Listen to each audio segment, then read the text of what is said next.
They warned him not to approach the predator dragon hatchlings, shocked when they refused. Beginning, the colony on Rathora IV was carved into the bones of a world that was never meant for humans. Sharp red canyons split the planet's surface like scars. Dust storms howled with the voice of old gods, and lightning forked across skies of violet dusk.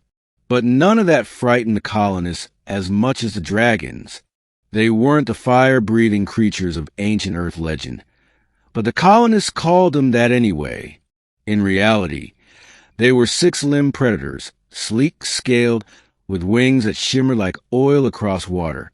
They were fast, deadly, and utterly intelligent. The settlers knew one rule above all others: never approach the hatchlings.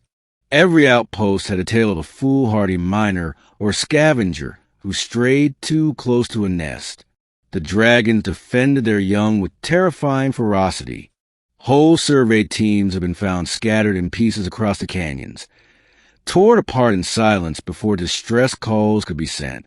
That was why when Elias Caron, a medic and xenobiologist, returned from patrol, saying he'd found a clutch of newly hatched predators alive and unattended, the entire camp erupted in fear.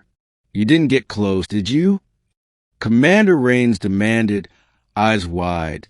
Elias, a lean man with dark hair and scars on his forearms from a previous brush with alien wildlife, hesitated, close enough to see they're starving. The mother has returned. That's not your concern. Rains barked. If she catches your scent near them, she'll slaughter us all. I forbid it.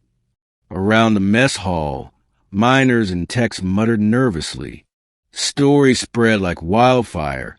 Abandoned hatchlings, the lure of dragon-scale riches, and the inevitable death of anyone stupid enough to interfere. But Elias couldn't shake the image from his mind. For fragile creatures huddled together in a shallow nest, wings too big for their trembling bodies, eyes glowing faintly in the dark. Their cries had been thin, almost desperate.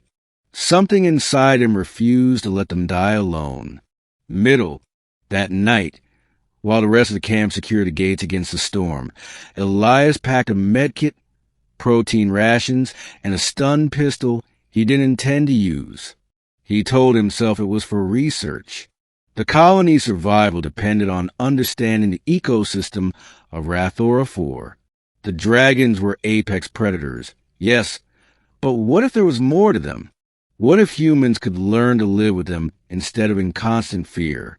The truth was simpler. He couldn't bear to let children, even alien ones, starve. First contact. The nest was where he remembered. In a wind-carved hollow at the base of a cliff. The hatchling stirred when he approached, wings flickering like broken sails. Elias knelt slowly, unwrapping a pack of protein gel. The smell made his nose wrinkle, but the tiny predators raised their heads, nostrils flaring. Easy, he whispered. I'm not here to hurt you. One of them hissed, a thin, pitiful sound. Another tried to spread its wings, but collapsed, too weak to hold itself up. Elias squeezed the gel into a shallow dish and slid it across the sand. For a tense moment, the hatchlings just stared with those strange, luminous eyes. Then the smallest crept forward, sniffed, and began to lap eagerly. The others followed, jostling and snapping weakly at one another, but they ate. Elias's chest loosened with relief. But then came the sound, deep, resonant, rolling like thunder over stone. A roar. The mother had returned. The confrontation. She descended like a storm-given flesh.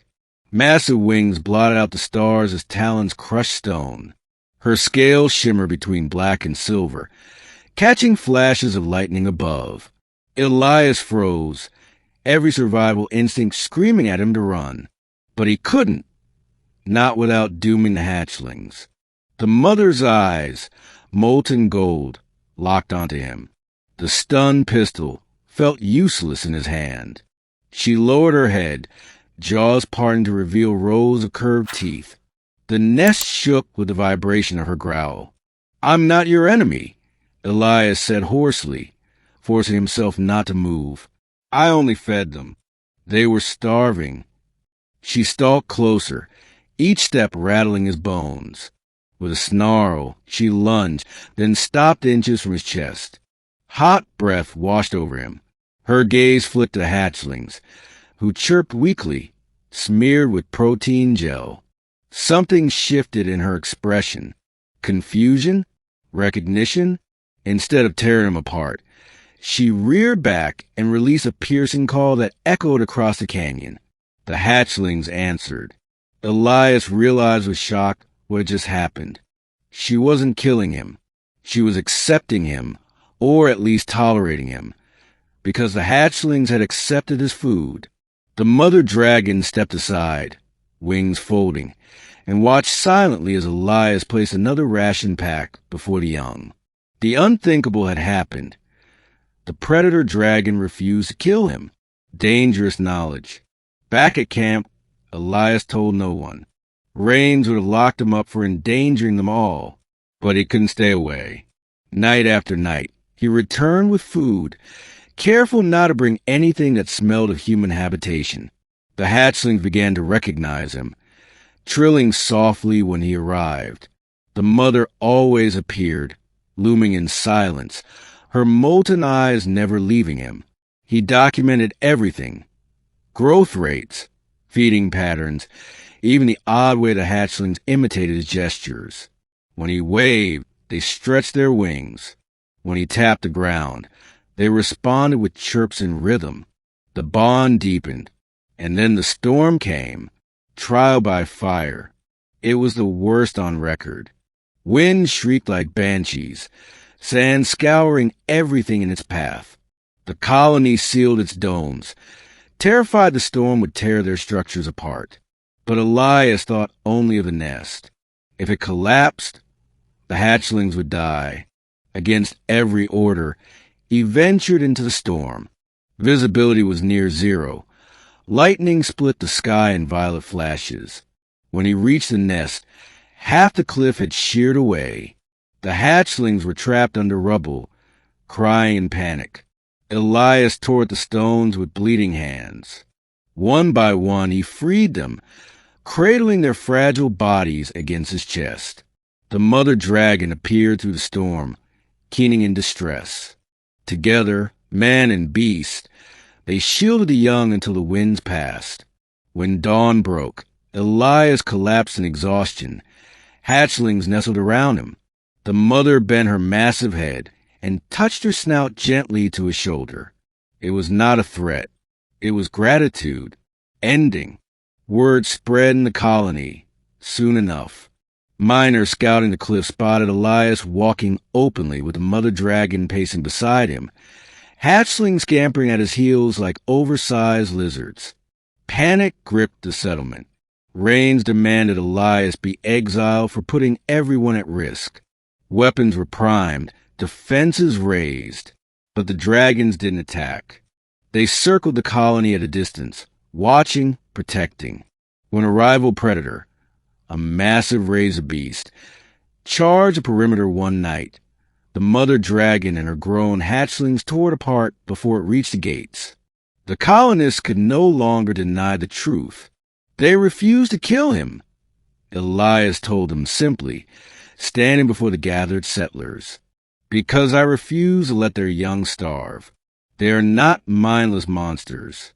They can be our allies if we choose compassion over fear. For the first time, the colony looked beyond survival and glimpsed coexistence. Years later, the outpost of Rathora 4 was not just a mining colony, but the first human settlement to live side by side with predator dragons. Their young flew above human children at play. Their parents patrolled the canyons as guardians. And at the heart of it all was the man who ignored every warning, who chose mercy in the face of certain death. Elias never called himself a hero. He simply said, I saw children in need. I did what any human should. And the dragons never forgot.